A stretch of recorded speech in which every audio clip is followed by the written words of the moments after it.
Good morning. My name is Clem Pedro. We are in the kitchen this morning, and I'm going to ask you to allow me to be your culinary guru this morning. And I'm not going to be alone. I'll be introducing you to my amazing guest chef in a second. But what I can tell you is that we're talking everything plant-based.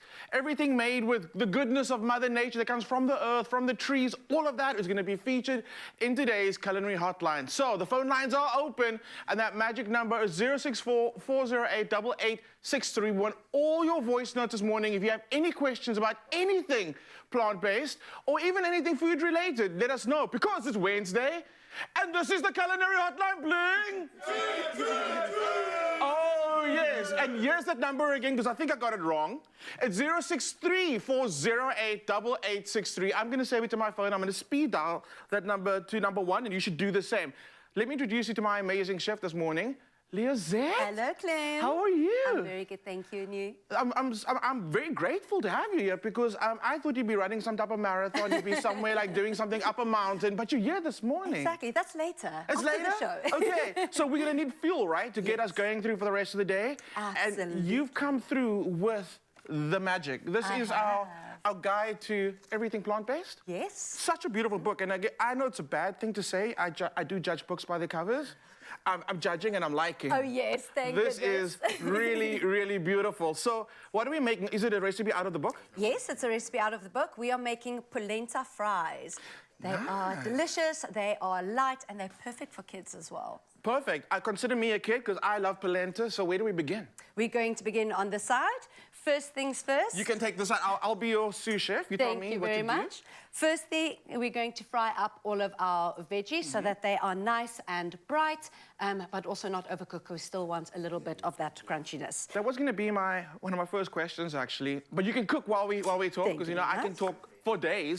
When it comes to veggies and when it comes to introducing a veggie-based diet, I feel like texture is a very big thing. Absolutely. What other advice do you have for us when it comes to, let's say, not going completely 100% from meat to veggies, but integrating plant-based meals? What's some good advice? Where should we start? So when you want to eat more plant-based foods, it's especially important to think about what you like in the kitchen.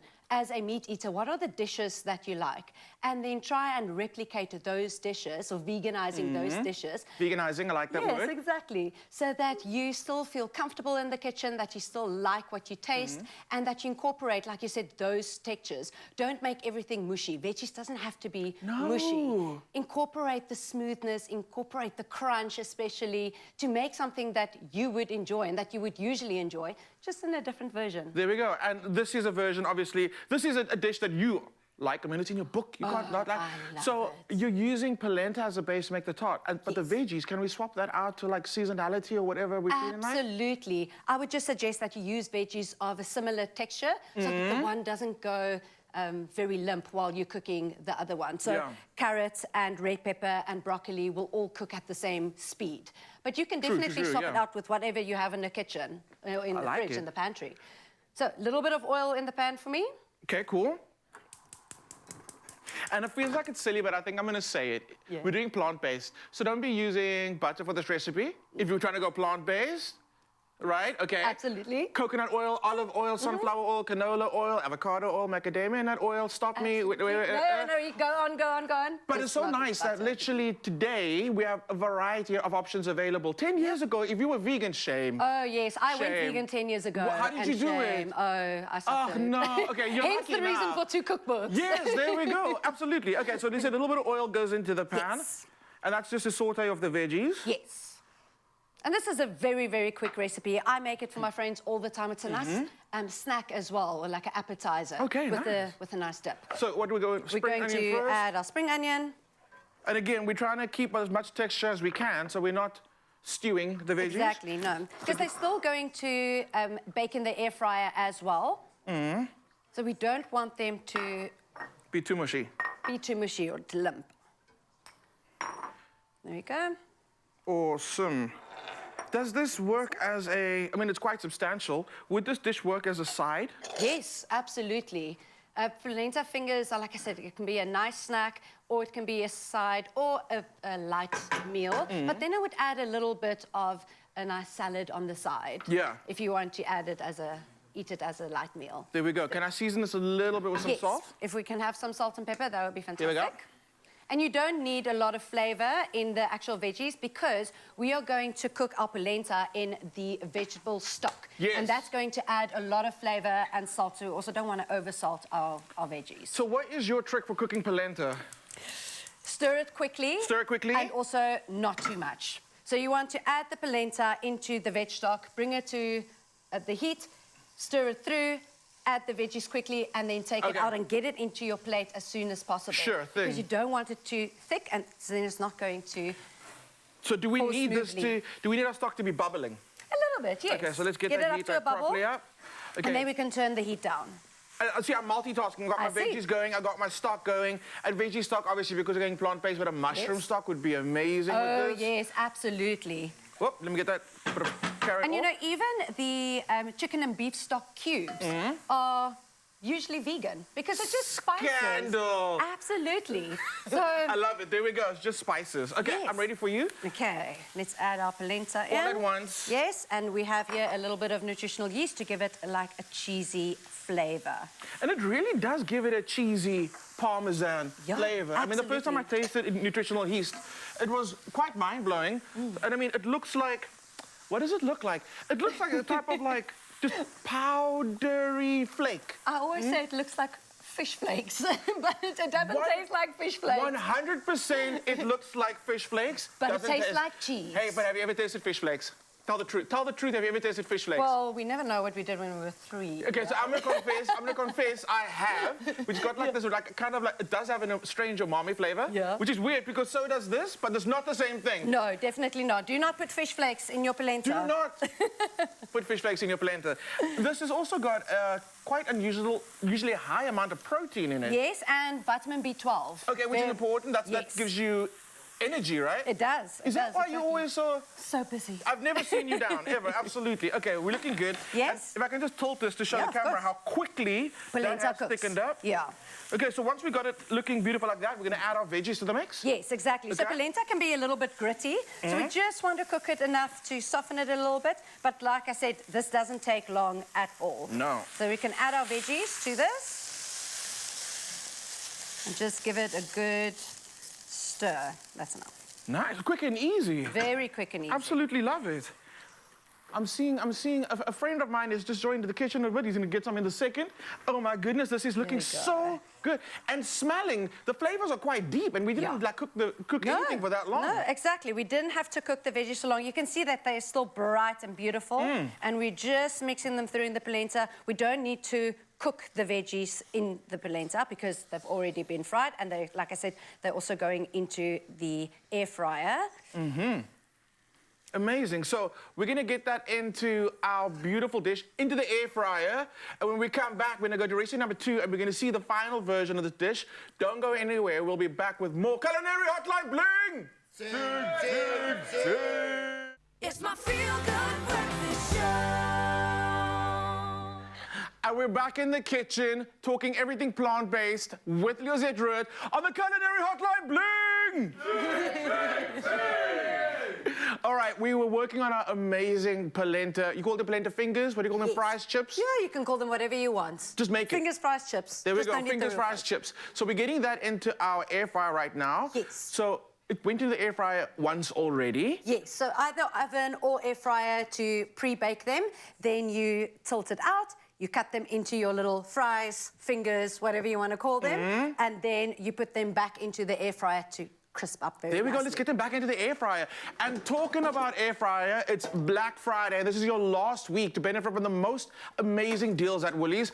Like this air fryer, it's 20% off, and you get 20% of this air fryer and other selected homeware appliances.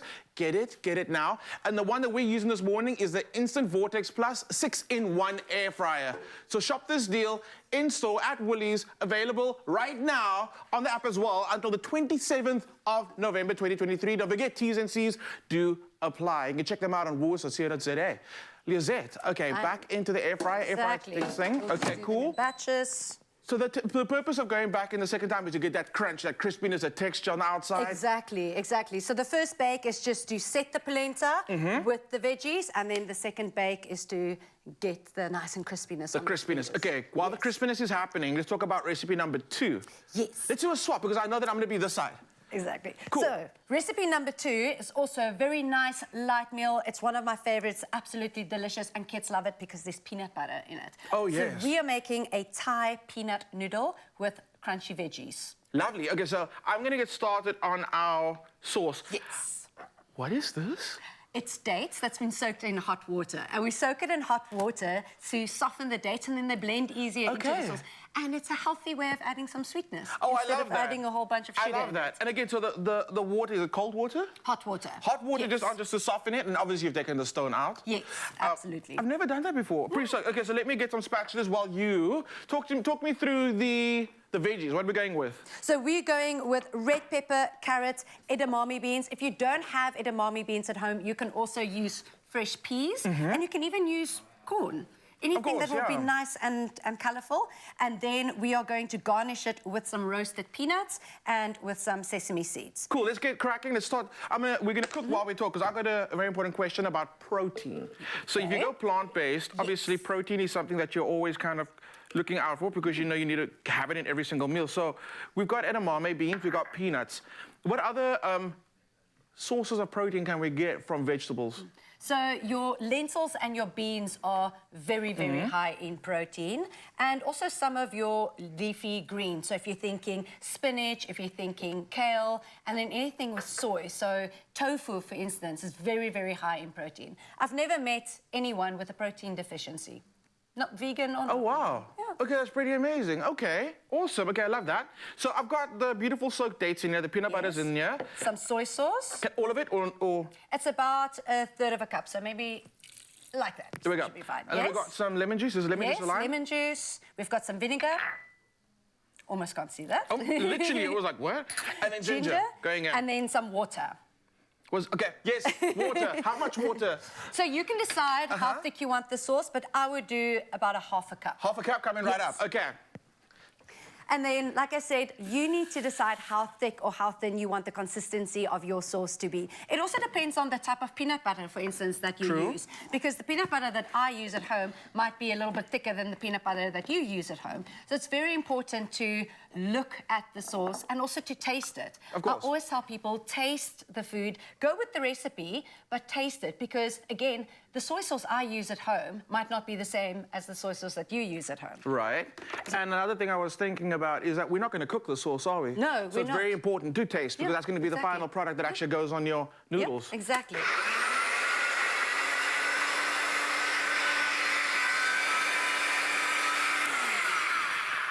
There we go. I can And you can't see the smell dates. it through the machine. It smells amazing. Oh, who doesn't like peanut butter? It's the peanut butter. It's the peanut butter and it's that soy combination together. Works every single time. Okay, now let's get cracking on the actual pasta, the noodles itself. Yes. So you need to have about 250 grams of noodles, and you can use any noodles. I like to use spaghetti if I have that at home. And you are simply going to cook this according to the packet instructions. And I do like it's very you. You've gone with like a whole wheat like noodle, but it looks beautiful. And in a texture. pink bowl. And then it's really very you. Okay, cool. So noodles done, and it looks like it's just been cooked and chilled, which I love, because if you pack this as a office lunch dish, you can quite pack nice this all the time. Oh, and like even Woolies have like those little layered lunch boxes. Yes. So you don't mix everything before the time. You can actually just mix it when you're ready to eat. Or in a jar, like one of those salad jars. You can put your noodles, your veggies, have your peanut sauce separate, or you put the peanut sauce at the bottom so it doesn't soak all the veggies, and then you add the noodles and then the veggies on top. Close the jar, and when you're ready, give it a shake. And there you have your noodles in a jar. Noodles for lunch. in a jar. Yes. Okay, cool. Let's put this together. This smells, again, it smells so good. Okay, making me hungry. So noodles ready? Yes, noodles are ready. So all we're going to do is add our crunchy veg. And you can decide if you want this hot or cold. If you want it hot, put it back into the pot, add your veggies, add your sauce, stir it through, and then eat it as is. But I feel like right now the weather is changing, and it's that season where we go for like crispy, crunchy, chilled vibes like this dish. And this is something different for summer, to put this out as a noodle salad. should I get you a bigger bowl? I think so, Okay, I'll be please. right back. I'm gonna get a bigger This bowl. pink bowl is beautiful, but it's not working. Cool, just say something to the people while I'm gone in the meantime. Like I said, if you don't have any edamame beans, don't worry about it. You can use frozen peas that you just quickly put in very hot salted water, take it out and blanch it into some ice water, and there you have your peas ready. Amazing. Okay, cool. We're back with a bigger bowl. Everything goes in. Yes, this is going to work much better. I also feel like I'm going to be very honest, right? And I'm trying to change it, especially for 2024. You know that drawer that's at the bottom of your fridge, where it's the fridge crisper? I don't feel like it's a fridge crisper. I feel like it's where vegetables go to die. So in 2024, I'm not putting my vegetables in the crisper anymore. I'm going to kind of put it eye level. So it's the first thing that I actually see when I open the fridge. Because I feel like that's when you start really effectively using your vegetables. Yes. That crisper drawer at the bottom, because you don't ever see it, so you don't acknowledge it, and then... No, my poor celery. I buy it because I plan to juice it every week. And then it looks a bit like this. But can you look? The thing is, you can fix a lot of if your veggies are looking limp. What's an amazing thing to do is get a bowl of ice water. I'm talking about a big bowl of ice water, and chuck all your limp vegetables in that big bowl of ice water, and they kind of like perk up a little bit again. So just do that before you toss them out. But yeah, that's my method for next year. Veggies go eye level. Yes. And I think it's going to make a huge difference.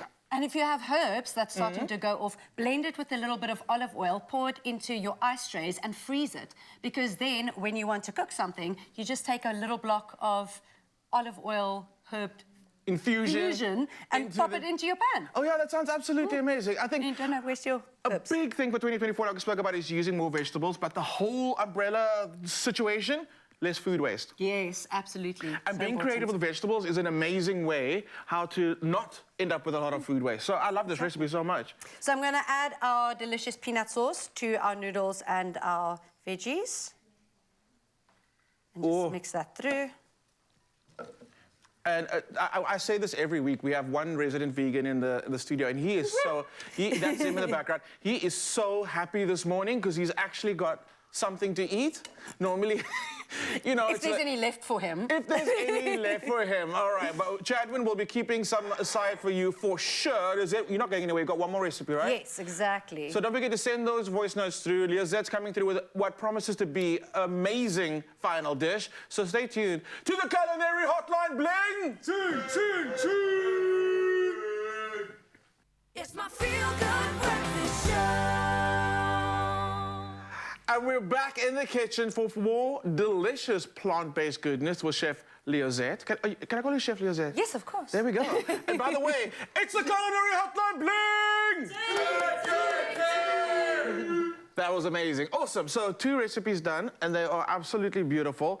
I'm seeing one that is super colorful, super vibrant. What are we making? We are making beet balls instead of meatballs. Oh, yes. Okay, I really like that. Okay, cool. So it looks pretty meaty. It is so, so nice. It's nice and chunky, it is still light, and it's crispy on the outside, gooey on the inside, and such a nice color. It is. Pop it in your mouth. Awesome, let's get started. So obviously, we need beetroot. We need beetroot. What kind of beetroot? Are we going the raw beetroot, pickled beetroot? What are we doing? We're going raw beetroot, but we are grating it because we want it to be quite fine in the beet balls. You can roast it before if you wanted to, but I find that the raw beetroot works best. Raw is best. Yes. Okay. And at home, if you're doing this, find gloves. Yes. This is a hint to anybody behind the cameras who maybe heard what I said. Find gloves. Send gloves. Send gloves. Okay, cool. Here we go. Okay, we're getting started. So we got the beetroot that's been grated for us, and it's raw. That's going to go into a big bowl. Yes. But we're first making our flour. There we go. Let's swap. Let's swap. Okay. So we are going to make this very healthy and use oats to make an oat flour. So 1 cup of oats going into the NutriBlend, blend it up, making a flour. And if you want to make this recipe gluten-free, use gluten-free oats. Easy peasy. There we go. Okay, so let's start blitzing. Pop it in. There we go, there we go. They've just told me in my ear now they're not bringing me gloves. I know why they're not bringing me gloves, because I waste them. I'll bring my own gloves next time. Okay, cool. There we go. That's it. Done. Cool. Nice and fine. Yeah. And I mean, you could use this for like a substitute for most flour-based dishes. Yeah, absolutely. Cool. Cheap, okay. easy. Okay, we can pop that into the mixing bowl. And then we are going to add either cornflakes, scrumped cornflakes, or breadcrumbs. And again, if you want to make this gluten-free, just use the gluten-free version. There we go. We're going to mix this through. Now I'm going to teach you how to make an egg. What did you say about egg? We're going to make one. Okay, are you serious? Because I just got a voice. This was not scripted. Listen to the question first. Okay, question. Good morning, Expresso. This is Tammy from Cape Town. I love my eggs. I love my eggs, but I'm trying to lead a much healthier lifestyle, so I'm considering going vegan. Is there any substitute? For eggs. Also, where are you? That's amazing. What's happening in the background? Love the noise. Okay, cool. But absolutely not scripted. Literally was a voice note about eggs. I did not know that question was coming through. Amazing. Yeah. How do we make plant-based eggs? Plant-based eggs, yeah. So it depends on how you're going to use it. If you want to make scrambled eggs, then you take tofu and you crumble that up into a hot pan with some turmeric. And there's a salt called kalanamak. It's a black salt. It tastes exactly like boiled egg. Yes, it's actually got a couple of other names as well. It's got like a quite a sulfur-like smell, but I love it. It's, yeah. So that you'll use for scrambled eggs. Okay, can I say what it's also known as? Don't judge me. It's also known as poop salt, okay? Just because it's got that smells smell. like poop. But it doesn't taste like what it smells like. I promise you. And it's in the you should try it. It's really good. We're in the selling kitchen. it. I'm selling it. I'm sorry. Ons werk met kos. I'm sorry. I'm sorry. Okay, cool. Into our bowl goes. Yes. Okay, so this egg. Okay, the egg. For baking, you can use 1 tablespoon of ground flaxseed. So this is just what they call flax flour, and you mix that with 3 tablespoons of water, and that's equal to 1 egg. And we're using this for binding agents. I was about to say, today we're using that egg substitute as a binder. And flaxseed flour is available at Woolies. You can find it like everywhere now. Everywhere. So I wouldn't scramble this. Don't scramble it? So this is just a different way of using an egg. And we're going to let this sit for a bit. Cool. So to our viewer, I hope you got your answer there for an egg substitute. I love that. Okay, cool. Chickpea flour for chickpea omelets. Chickpea flour. To make omelets. Oh, wow. Yeah. Because you make a batter, and then you use that batter instead of the eggy batter. And it flips beautifully, again, with a little bit of kalanamak and some turmeric, and then you can make an omelette. Kalanamak. What a name. Okay, cool. Okay, can you please fry some onion for me? We're going to do onion, a little bit of grated garlic, cumin, and salt. Cool. So because we're making this recipe kid-friendly, I'm not using a whole bunch of spices, but if you want, you can always add a little bit more like mixed herbs, maybe some paprika, or even a little bit of chili flakes. Yeah, absolutely. So you need this to be like nice and caramelized? Yes, exactly, because you want the sweetness from the onion to come out. You can use any onion. I like red onion. It's a little bit sweeter than your white onions, but feel free to. There we go. And then the beetroot, when does that join the mix? I know we have to wait for our flaxseed to hydrate, and it's already done. Yes, it's already becoming our paste. So we are going to fry our onion and our garlic with our little bit of spices, and then we are going to put that back into our blender jug with our beetroot, pulse it, and then add our dry mix, and then it's going to come out like this. Did you see how we just fast forwarded? And we're here now. Okay, cool. So now that we've got that, the shaping. Shaping. So we're going to use a tablespoon. We're going to scoop about a 2 rand size coin into our hands, roll it, flatten it, brush it with oil, pop it into the air fryer. Check everybody going to try and find a 2 rand coin now. Maybe a 5 rand coin if you're very hungry. Yeah, a 5 rand coin. Let's go for it. Okay, cool. So we got our spoons ready. Yeah, so you can use a little bit of water as well because it But essentially you can shape this into any shape, right? Yeah, I mean, you can make do a bigger donut. Yeah. Or a bigger patty, maybe. Or a donut. Okay, bigger patty, absolutely. Funny. I'm going into my hands with Yeah, definitely. This is so, I get it. And the texture is amazing. Yeah. And you can make it even finer if you want. Could you prep this ahead of time? Yes, absolutely. So what I would do is I would prep the beet balls, put them in the fridge, and then let them sit. And do we actually have to let this batter sit before we end up working with it? No, you don't have to. You can make it immediately. It's just if you want to refrigerate it, make it ahead of time, then I would make it first and then... And freezing? Yeah, you can freeze it as well. Absolutely. Yeah. Okay. Look, you guys laughed at my donut idea. It's almost coming together. Oh my gosh. But you know what? I feel like the donut would also work because then you got like an extra little hole in the middle that can get extra crispy. Yeah, and you can put your hummus in there. Your what? You're gonna put your what where? Your dipping sauce, your hummus, then you can just take a little bit of beetroot with some sauce. Absolutely. And I mean, the thing about the festive season is we know we have those big feasty days, but we also end up having those poolside days or just like picnic days where the platters are king. And I feel like this would be an absolute platter winner. Look at yours and then look at mine. Boom. I see. It's a bit of a fricadelle. But hey, very hungry. Also, like if you wanted to like go a little bigger and make like a proper big patty with like in a burger, like we were saying earlier, that would actually work. Could you braai this? This is could you braai this? Could I braai this? Okay, could it be bride? I will try. We'll try. But I mean, to keep it safe, air fryer is great. Yeah, air fryer is great, or in the pan, in some hot oil. I have not tried to braai it. I'll give it a try and get back to you. If you are feeling left out at the braai, here's my idea. I think this is actually going to work with this recipe. If you do air fry it, just to kind of solidify it and get that crust, and then when the burgers are almost done on the braai, you pop that like on the braai grid and give it a little basting with. The Woolies barbecue marinade is vegan. Yes. So absolutely. It is. Baste that to get a little bit of that smoke. Here's, man. Shame, invite everybody to your braai. Vegans, we feel you. Especially the vegans. Hi. Yeah, we can braai. And it's World Vegan Month this month, so let's have a vegan braai. Okay, the excitement from our one vegan. Can you please just come this side and give us your woo, and you can taste one of the beet balls. Can we give a little hand for Chadwin, please? He doesn't have a mic on, so he's not going to be able to speak. He's going to give us everything via facial expression. This is the beet ball going in. Verdict, verdict. Are you recharging your vegan batteries? Look at that. Wow. Yes, let's give it up for Chadwin. Thank you, Chadwin. Okay, so World Vegan Month next month. This month, November. Yes, November we're already. right in the middle of it. Shopping done.